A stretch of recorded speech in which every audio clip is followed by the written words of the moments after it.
નમસ્કાર દર્શક મિત્રો, હું છું રૂપલ લુણીચિયા. સંપૂર્ણ ન્યૂઝમાં આપનું સ્વાગત છે.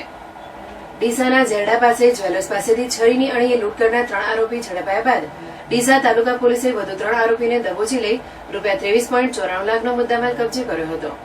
બનાસકાંઠા ડીસા તાલુકાના ઝેરડા ગામ પાસે ડીસા તરફથી આવતા જ્વેલર્સનું એક્ટિવા આંતરી ગંભીર ઇજા પહોંચાડી સોના ચાંદીના દાગીના અને રોકડ રકમ સાથેના થેલાની લૂંટ ચલાવી ભાગી ગયા હતા. જે બાબતની જાણ ડીસા તાલુકા પોલીસને થતા પોલીસે સમગ્ર જિલ્લાની પોલીસને એલર્ટ કરતા પીલડી પાસેથી લૂંટમાં સામેલ 3 આરોપી ઝડપાઈ જવા પામ્યા હતા.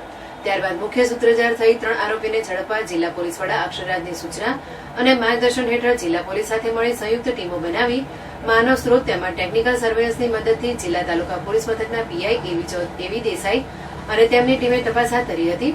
જેમાં આરોપી નિકોલસિંહ જીવણસિંહ વાઘેલા દરબાર રેઠા રોબસ મોટી ડીસા, જયસિંહ જેણુસિંહ રાઠોડ દરબાર રેઠા હાથીદરા પાલનપુર, નિકોલસિંહ જીતુભા વાઘેલા દરબાર રેઠા ઉમરી કાંકરેજ ગાડી નંબર GJ08 AP0118 ને લઈને ખીમનથી વિઠોદર તરફ આવી રહ્યા હોવાની હકીકત મળતા તેમને ઝડપી લીધા હતા. તેમની તલાશી લેતા ગાડીમાંથી સોનાના દાગીના ₹2,51,605 ની કિંમતના તેમજ ચાંદીના દાગીના ₹3,21,277 ની કિંમતના તેમજ ગુનામાં સંડોવાયેલી કાર અને મોબાઈલ મળી કુલ ₹29,04,882 ની કિંમતનો મુદ્દામાલ કબજે કર્યો હતો.